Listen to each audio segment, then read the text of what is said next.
The latest information on that. Grace Li, who works at CCTV9 Television in Taiwan, joins us again. Grace, thanks for being with us. We saw that the tourists are still missing, but the rescues seem to be inching closer and closer to them. They're finding personal items like watches and suitcases and clothes that appear to belong to the group. Any more news on that? Okay, James, today is the 7th day of Suhua Highway search and rescue mission. Continued rainfall and tough terrain increased the difficulty of the rescue mission near the Suhua Highway. The military airlift heavy equipment to the disaster area along the landslide-stricken Suhua Highway area as rescuers step out to search for 24 people still missing after Typhoon Meiji swept by Taiwan. Rescuers have to work on tough terrain, including cliffs hundreds of meters high along the eastern Taiwanese coast. The occasional small rock slides on the site also added to the difficulty and danger of the mission.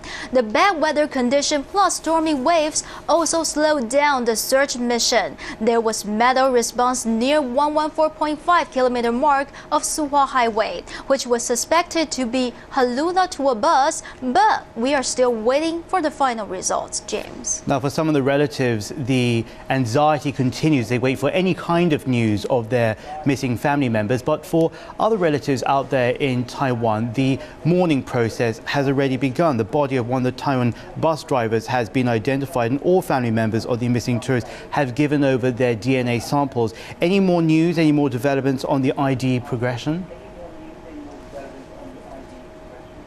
Yeah, right now the family members of the 19 missing Chinese tourists arrived at the rescue site. One woman even was so sad that she fainted and was sent to the hospital.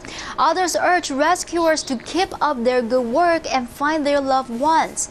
Several body parts were discovered near 112.8 kilometer mark of Suhua Highway, and one was identified to be Cai Zhiming, the driver of Hongtai tour bus, through the DNA forensic test. According to the survivors, when disaster happened, Cai Zhiming and Chinese tour guide Tian Yuan helped 19 Chinese tourists and one Taiwanese tour guide to get out the car as soon as possible. But it's really sad that he couldn't make it himself. He sacrificed his life to save 19 people's lives. 19 Chinese tourists who were saved have left Taiwan and went back home safely yesterday. They told us that they wouldn't be alive if the driver Cai Zhiming didn't ask them to break car windows and jump out quickly.